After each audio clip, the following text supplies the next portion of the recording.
Hello and welcome back. Today I'd like to invite you to place your one hand gently over your heart. Not because there's anything wrong, and not because you're trying to fix anything, but simply because for the next few minutes I'd like us to remember something that we often forget. There is a beautiful passage in the Stillness of Light that says, "The heart is not only a vessel of feeling, it is an organ of perception."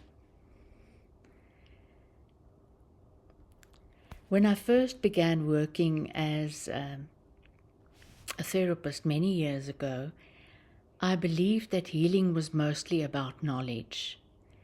The more I studied anatomy, the nervous system, the fascia, the physiology of the body, the more I thought I could understand healing. And all of that knowledge has been incredibly valuable. But over the years, my patients became my greatest teachers. They taught me something that no textbook could ever do. Healing is not only about what we know. It is about how present we are when we are with another human being. Sometimes people would walk into my practice carrying a great deal of pain, not only physical pain, the pain of grief, disappointment, fear, loneliness. Sometimes they didn't need me to have all the answers. Sometimes they simply needed someone who could sit with them without trying to change them. Someone who wasn't afraid of their tears. Someone who believed that even in brokenness, there was still wholeness waiting to emerge. I've often wondered if this is what living from the heart really means. It's not about becoming more emotional. It is about becoming more available. Available to see truly who the other person is. To listen without immediately offering advice. To respond instead of to react. To choose compassion when judgment could be easier.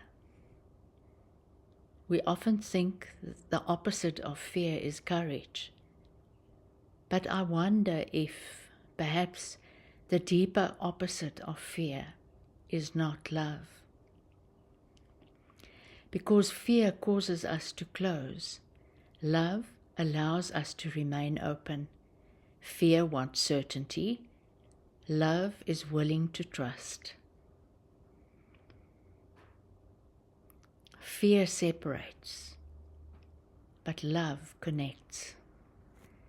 When we begin living from the heart, something quietly changes within us. We become less interested in being right and more interested in understanding, less interested in winning and more interested in connecting. Less interested in providing ourselves and more interested in serving. I've noticed that people who live from the heart have a particular quality about them. When you're with them, you feel seen and you feel accepted and you feel safe to simply be yourself. And perhaps that's one of the greatest gifts we can ever give another human being. It's not our perfection, not our accomplishments, not even our wisdom. It's our presence. A presence that quietly says, "You don't have to pretend with me. You don't have to earn your worth. You are welcome exactly as you are." You know, I've also realized that living from the heart doesn't mean that we never feel hurt. It doesn't mean we never experience disappointment. In fact, sometimes the heart feels everything more deeply. But instead of becoming harder, it becomes kinder. Instead of building higher walls, it builds wider doors. Because the heart understands something that the mind sometimes forgets. Every person you meet is carrying a story that you cannot see. Every smile may hide sorrow. Every impatient word may come from exhaustion. Every angry response may just be covering fear. When we remember this, compassion becomes much easier, and compassion has an extraordinary way of changing not only the lives of others, but our lives as well. So today I would like to leave you with a simple invitation. As you move through your day, try looking at just one person differently. The cashier at the supermarket, a person in traffic, someone at work, a family member. Instead of wondering what they have done, wonder what they may be carrying. That single change in perspective may just soften your heart, and perhaps theirs as well. I would like to thank you for sharing these few quiet moments with me. Until next time, may your heart remain open. May your kindness become your strength.